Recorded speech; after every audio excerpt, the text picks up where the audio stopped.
HD. You're watching KGUN 9 on your side. News at 10. Good evening and thanks for joining us. I'm Christina Myers. And I'm Valerie Cavazos. The monsoon delivered quite a punch to much of Tucson today. Just take a look.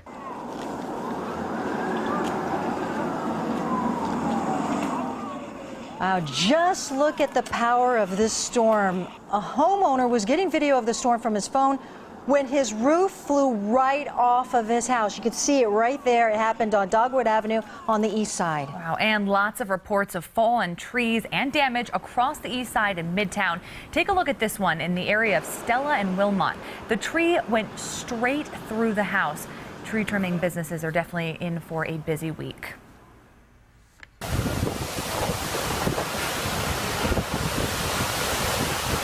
Now, this was a scene at Nimbus Brewery, 44th and Park Avenue. The wind and rain cleared off the patio, and the storm tore through the area. And here is a familiar sight.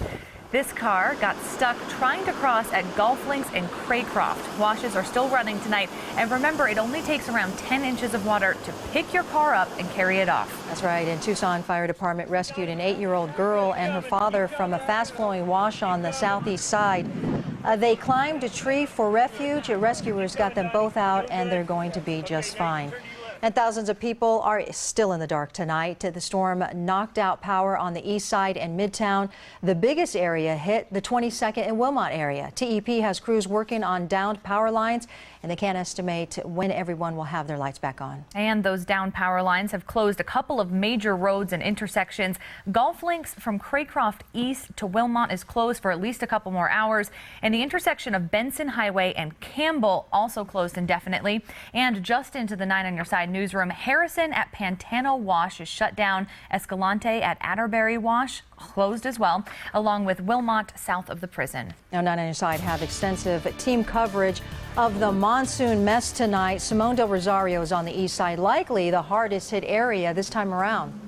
But first, we do want to get to Kyler Diggs. He's here with the latest conditions. And Kyler, are we finally out of the woods yet? Yeah, things are settling down real well for us out there, but we still have some flooding concerns throughout much of southern Arizona. And here is one of the reasons why. Take a look at some of these rain totals that were recorded out of these storms. Now, officially at the airport, again, we didn't get a whole lot there, just about 14/100ths of an inch. But Craycroft and Golf Links, 1.07 inches. Corona de Tucson, over an inch and 0.67 inches there at the Pima Air Museum, and the Pima County Fairgrounds picking up nearly 0.6 of an inch of rainfall. Let's take a look at the radar and see where the rain is right now. It's all pushing off to the west of Tucson, and the good news is a lot of these thunderstorms are diminishing as they do push off to the west. However, still producing quite a bit of lightning in a few areas and also some moderate rain as we zoom in with our KGUN9.com radar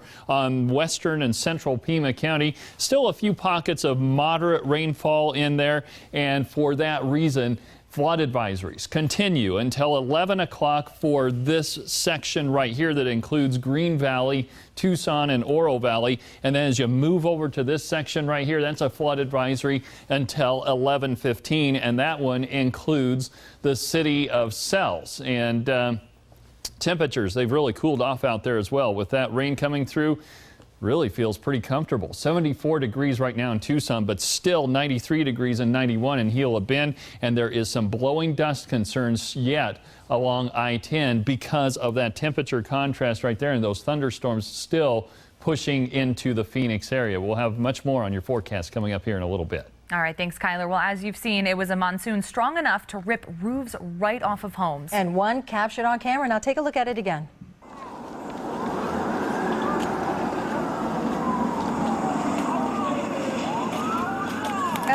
Wow, much to his surprise, this man's roof flew off while he was taking video of the rain. Now, several more of the east side, they saw their ceilings cave in. And now on your side, Simone Del Rosario joins us live on the east side, rocked by tonight's storm. Simone. On this street alone, I've seen Val, this is a completely separate home, but I want you to look behind me. This is someone's roof. It's literally sprawled all over their yard. It actually goes into other people's yards as well. This is the kind of wreckage that we're looking here on the east side. We're on Dogwood Street, and it spreads all the way across. There are several homes that do not have these roofs. You can look, we'll pan over. This is the house it came from when the people inside were literally just sitting there when the ceiling caved in. Christine Harry was just watching TV. We don't even know what to do. I've never seen anything like this as long as I've lived here, and I've lived here my whole life pretty much. The storm started out innocent enough. Dozens trekked up a mountain to catch the action. That's why we're here this afternoon, to see the storm, to see the view, the city view after rain. But then it came crashing down. You were a little sad when you came out here. Why were you sad? Yeah, because that's my favorite tree to climb on. Yeah? What were some of the fun things you did in the tree? I climbed, I made a little fortress. But the Vick family is thankful it didn't damage their home. Others were not so lucky. I mean, it was just raining. We're having fun. Monsoon season. And next thing you know, wind just starts flying. Roof flew off, tree flew, and I just immediately ran inside. Part of the roof crashed onto this car. Right across the street, neighbors helped tack a tarp on another roofless house. The ceiling caved down on this bedroom. This is what you see on TV at other locations.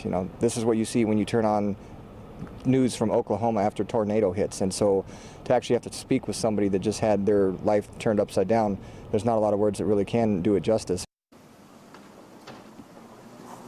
Authorities at a loss of words. These neighbors whose roofs have fallen off, they're also at a loss of words. This kind of looks like a disaster relief area here. Tucson police is on scene. Tucson Fire is on scene. Red Cross is trying to assist these people, but there are so many that have their homes completely soaked, so many that have all their electricity turned off, and no word yet on when that's all going to be recovered. So you can bet that in neighborhoods like this that were hit so hard by this unexpected storm that there's going to be a lot of cleaning up to do in the coming days. Live from the east side, I'm Simone Del Rosario, KEGA 9 on your side. Yeah, and Simone, a caller had called in and said they thought a tornado had gone through the area. That didn't happen, but that's what it felt like to them. All right. Everyone's been saying that. It seems like a tornado. It's something you wouldn't expect. All right. Thank you, Simone. Well, many people really won't be able to get a good look at the damage until tomorrow morning when the sun comes up, and we will have crews out again to see the true magnitude of this storm. So make sure to watch Good Morning Tucson from 5 to 7 in the morning for all of the latest. And now moving on from the monsoon, 2 teenagers were shot on the east side tonight. Tucson police responded to a house on Calle Marte near Kolb. A 17-year-old and 19-year-old, both males, had been shot, but they did suffer non-life-threatening injuries. Police are still looking for a suspect. If you have any information, please call 911 or 88 Crime. President Obama vowing to take the immigration crisis into his own hands without Congress. When we come back, 2 key lawmakers say, go right ahead. And just in case you missed it this weekend, we have some super shots of the super moon. This is KEGA 9 on your side at 10. Valerie Cavazos, Christina Myers, weather with Kyler Diggs, and sports with Kayla Anderson. You're watching KEGA 9 on your side. News at 10. In tonight's 9 on your side Immigration Watch, he's known as the immigrant saint, and a statue of Santo Toribio Romo Gonzalez has border crossers flocking to churches in Southern California. The statue will tour churches as the faithful line up to pay their respect or make requests. Romo Gonzalez is not recognized by the Catholic Church as a patron to immigrants, but migrants crossing the border have made him popular, many carrying his picture and saying he comes to them in their times of need during their journey. President Barack Obama can alleviate a growing humanitarian crisis involving tens of thousands of child immigrants, and he can do it without waiting for Congress to act. That's according to Democratic Senator Dianne Feinstein of California and Republican Representative Mike Rogers of Michigan. Both say Obama does not need to wait for changes in a 2008 human trafficking law, a law that Feinstein helped write. Meanwhile, Republicans continue their demands for speedy action. And the fact is that we cannot have an unending stream of children, whether it be from Central America or any place else, to come into our country with all of the strains and pressures that is put on our capabilities. It's not acceptable. Every nation has the requirement to secure its borders. Our borders are not secure, no matter what they say.